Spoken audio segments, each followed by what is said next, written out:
प्रेमानंद महाराज बहुत बहुत महान हुए, वो किसी के अवतार है। वो कोई मानव इतने महान हो जाते हैं कि सब मानव तो ऐसा नहीं हो गया पे, तो बहुत अच्छे हैं। हम तो वहां तीन दिन तक बैठ लेते। दुनिया में है मगर दुनिया के तरफदार नहीं, बाजार में जरूर है मगर खरीदार नहीं। सच बताते हैं। सबसे खराब हमको कब लगता है ना कि जब हम प्रेमानंद महाराज जी हैं अभी, बिल्कुल बिल्कुल प्रेमानंद महाराज जी का कोई मतलब क्या ही बताएंगे, बहुत बहुत महान हुए, वो किसी के अवतार है। वो कभी कभी होते हैं कि मतलब कभी मानव में आज के समय में भी कभी कभी कोई व्यक्ति इतने महान हो जाते हैं कि इंसान को संदेह होने लगता है कि मानव तो ऐसा नहीं होगा। कोई मानव इतने महान हो जाते हैं कि सब मानव तो ऐसा नहीं होगा। यहाँ पे तो बहुत अच्छे हैं, बहुत आगे बढ़े। आप मिले हैं, हम उनको कई बार मेरे पे FIR हुआ था, तुम वृंदावन में बैठे थे, मेरे पे FIR हो गया था ना, तो समझे में नहीं आए। अब भाई छोट मोट देखो, एक कोई नॉर्मल आदमी FIR कर दे तो समझ में आता है। सरकार जब FIR करती है, आपका स्टेट जब FIR करता है, भयंकर बात हो जाता है। नॉर्मल आदमी FIR करता है, नॉर्मल आदमी से हम लोग का झगड़े नहीं होता, भाई तुम ही ठीक रहो। लेकिन जब भयंकर हो जाता है, 3-4 को कर दिया सब, हम क्या करें? तो हम कहें कि ये यहां से नहीं होगा, तब महाभारत के युद्ध जिताने वाले के शरण में चला जाए।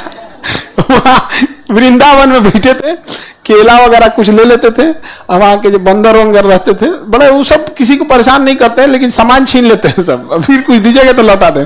केला वगैरह खिलाते रहते थे वहां पे, तो कई बार देखे थे। इधर FIR वगैरह हुआ था, मोबाइल वगैरह सब ये छोड़ दिए थे। मोबाइल से पुलिस ट्रेस कर लेती है ना, कहाँ है, आइए ट्रेस कीजिए।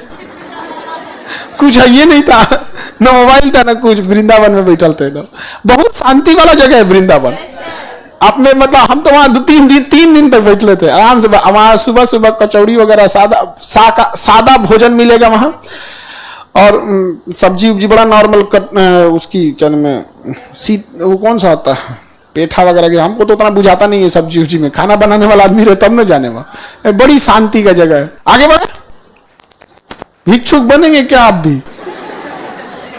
सही है जी, उतना झमेला नहीं है यहाँ पे। सच बताते हैं, कभी कभी सबसे खराब हमको कब लगता है ना कि जब हम कभी भी हम अपने लिए अगर लड़ना रहता ना, तो हम आज भी फीस बढ़ा सकते थे, सब कुछ कर सकते थे।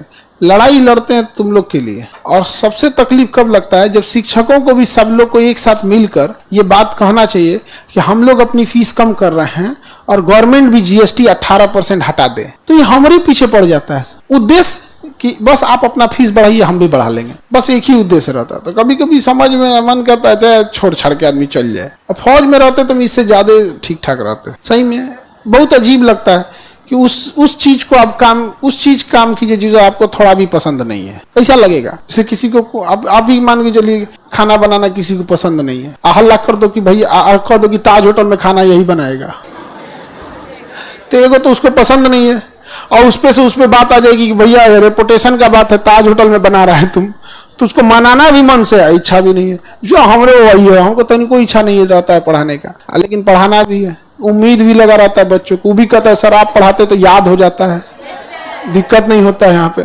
बड़ी झमेला वाला टाइप रहता है, अजीब नहीं समझ में आएगा। जैसे बाजार में खड़ा हो जाए कोई और खरीदार ना हो, कैसा लगेगा? दुनिया में है मगर दुनिया के तरफदार नहीं, बाजार में जरूर है मगर खरीदार नहीं।